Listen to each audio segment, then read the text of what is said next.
Being in the 3 weeks leading up to Tisha B'Av, which is the day of the destruction, both of the first Beis Hamikdash, the second Beis Hamikdash, other tragedies in Jewish history, we have to step back and take a close look. That's a contradiction. Take a bird's eye view or an eagle eye view of what is the Torah?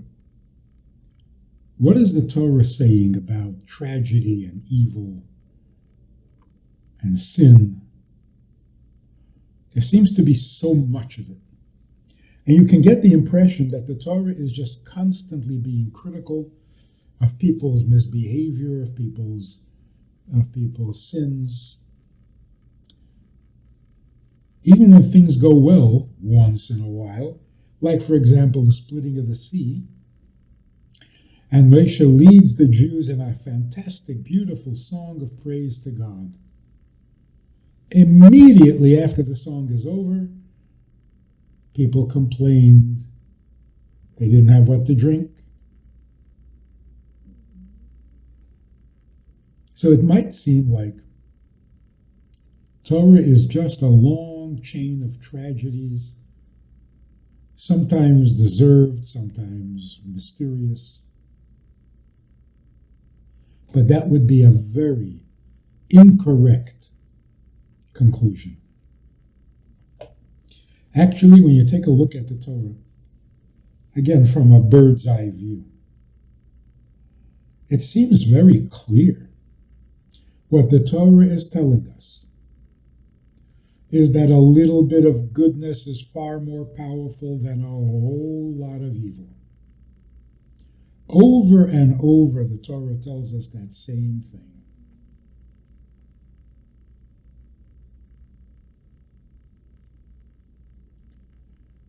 When the odds are all in favor of the bad guys, and they usually are. When the sins far outweigh the mitzvahs, and they often do. The point of the story that the Torah is telling us is that the good will prevail every time. So what's the moral of the story? The moral of the story is goodness is far better, far more powerful, more real and true than all the evil. It's almost like in order to make it an even playing field, in order that good and evil should be an option for people's free choice, the only way it can be an even playing field, that committing sin or going for the evil can even be appealing, is because there's more of it. The wicked prosper, the righteous suffer. I guess it has to be this way, otherwise nobody would ever sin.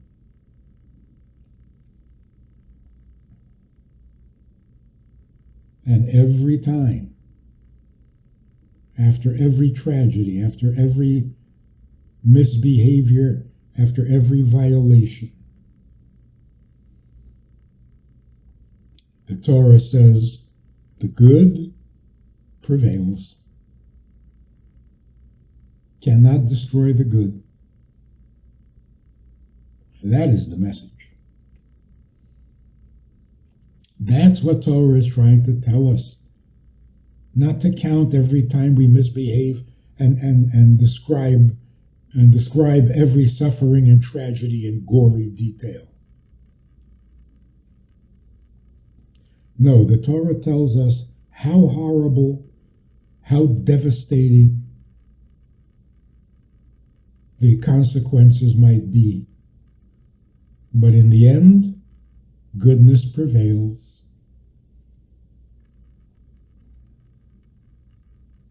which is why we're told that these 3 weeks, with the day of Tisha B'Av, saddest day on the Jewish calendar, these days will, in the near future, become holidays, festive days, and that Mashiach is born on Tisha B'Av. The day that the temple was destroyed, that's the day Mashiach was born. Because even a destruction of a temple, which must have been unbelievably devastating, the Jews finally make it to the promised land. They've arrived. That's it. The goal has been achieved.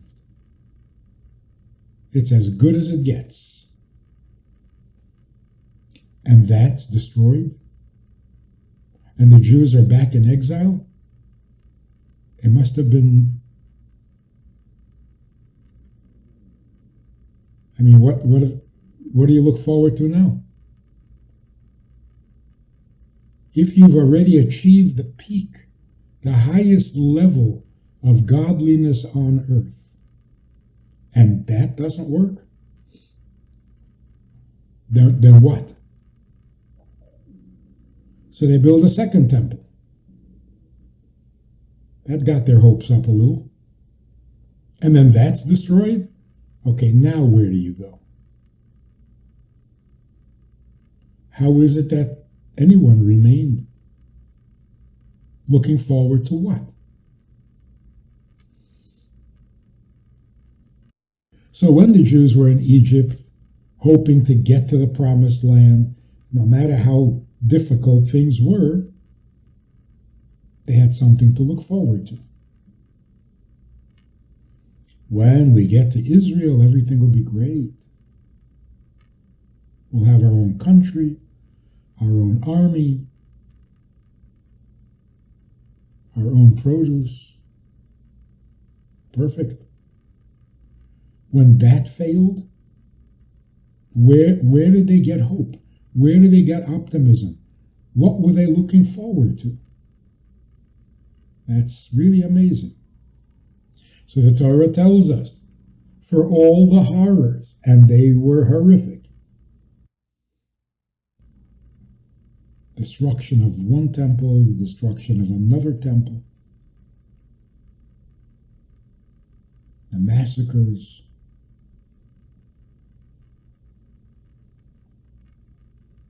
and here we are, alive and well, and very Jewish. So this is really what we should be thinking of in these 3 weeks. Yes, they're bad. Yes, they're sad. Yes, they're painful. But that's not the point. The point is, this is as bad as it gets, and it doesn't make a dent in the goodness, the holiness, the anticipation of Mashiach. Nothing. Good is so much stronger than evil. What is true is so much more powerful than the false. What is godly is so much more real than the earthy. So, looking forward to good news.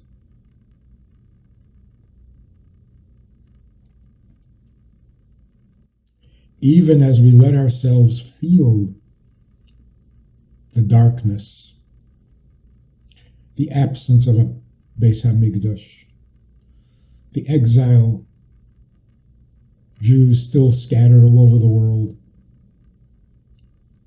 not always welcome. It's a pretty desperate state of affairs. And even as we let ourselves feel all that pain, the punchline is, this pain will turn into joy, good will prevail, The world will be godly, Mashiach will come, and we will have fulfilled our divine mission. Speaking of the emphasis on the positive, on the power of the good, all throughout the Torah, I just want to mention one very powerful example. Let me read it to you. In Parshas Kisove, Devarim 28. This is the portion where we don't call anyone up to the Torah because what is described here is so horrific. The suffering of a nation, just the most graphic, the most horrible descriptions, page after page. I won't read the whole thing.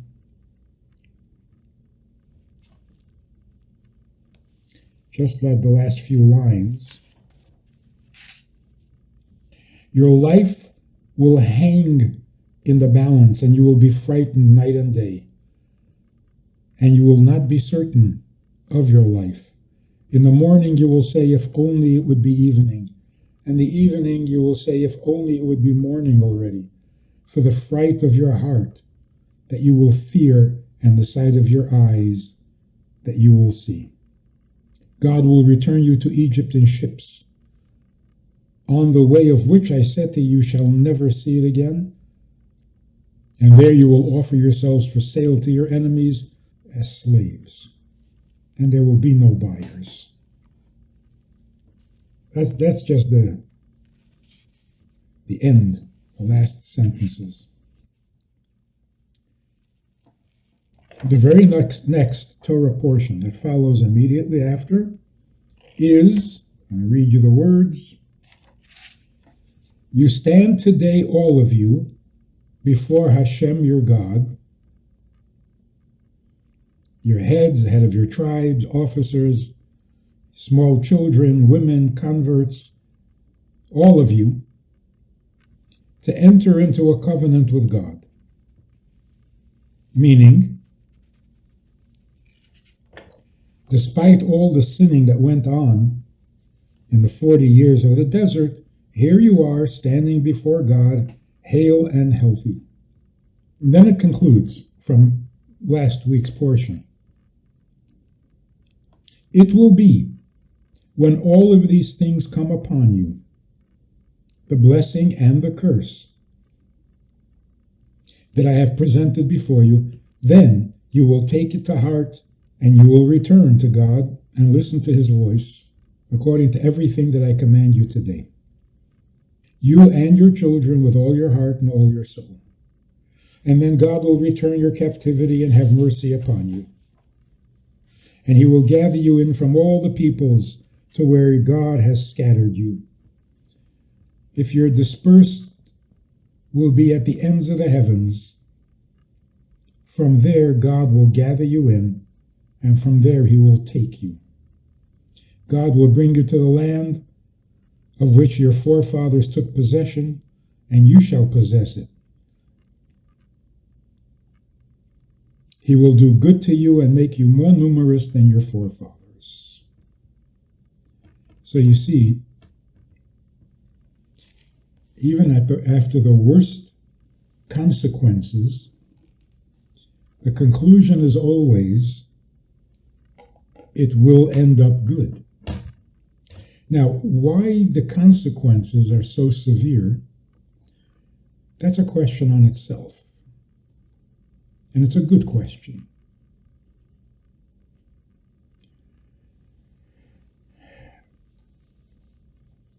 What should we consider severe? What's not severe?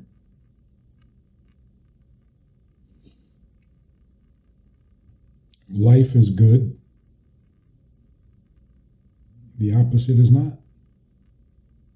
Is it severe? It's as bad as it gets.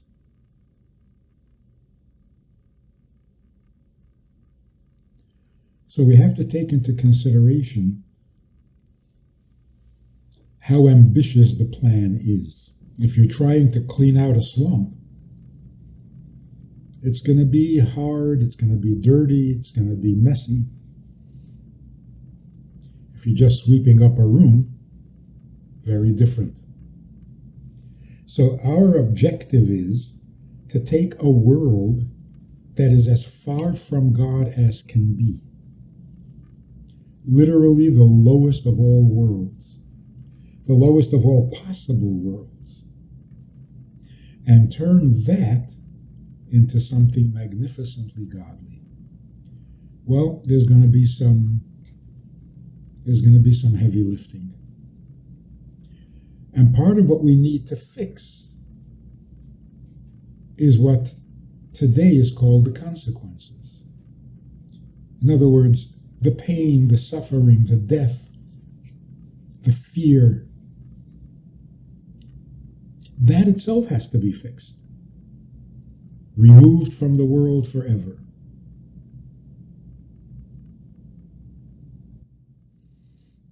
This is very different than most religious thinking. Most religious thinking is that this world is doomed.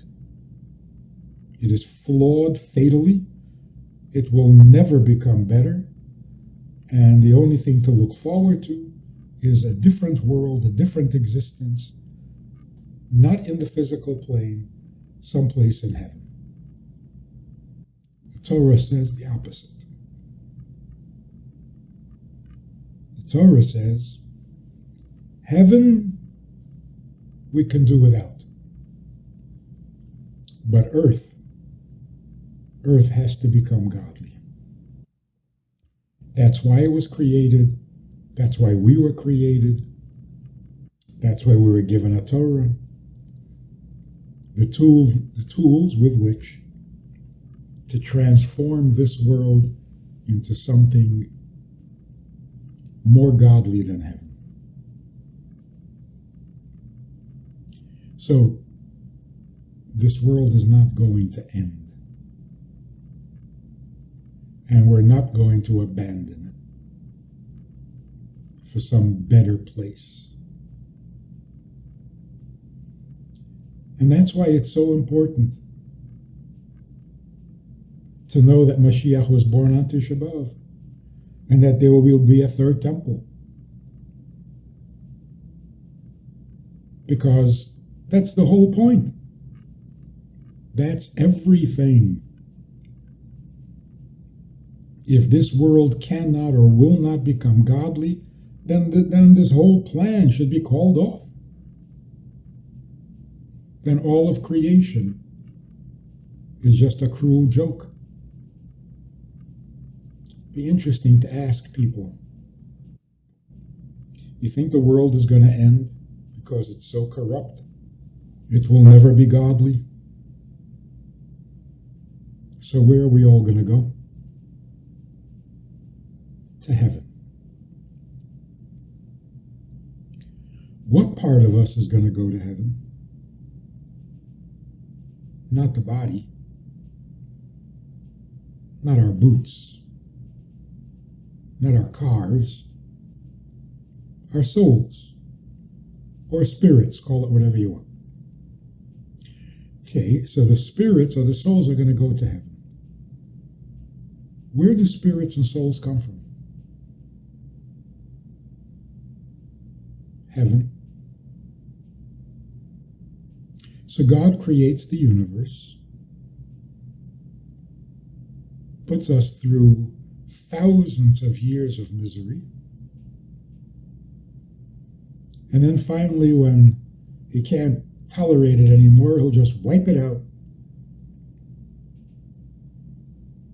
destroy it completely, with all the bad guys, and a few of the good guys, their spirit or soul will go back to where it came from. And what was all that for?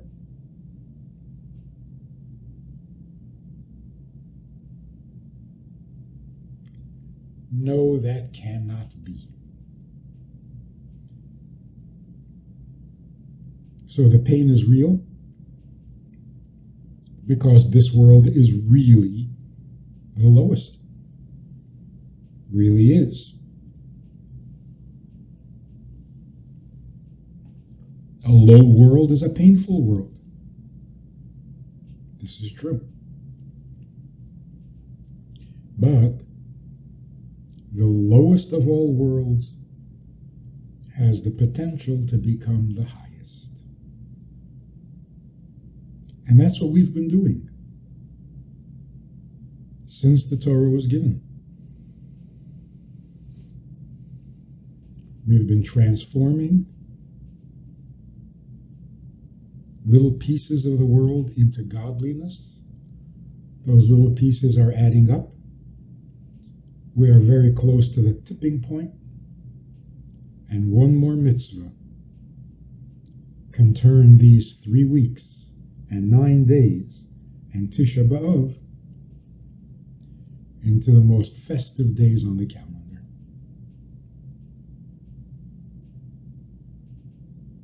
Something to look forward to. So, let's feel the pain and celebrate the joy that is coming.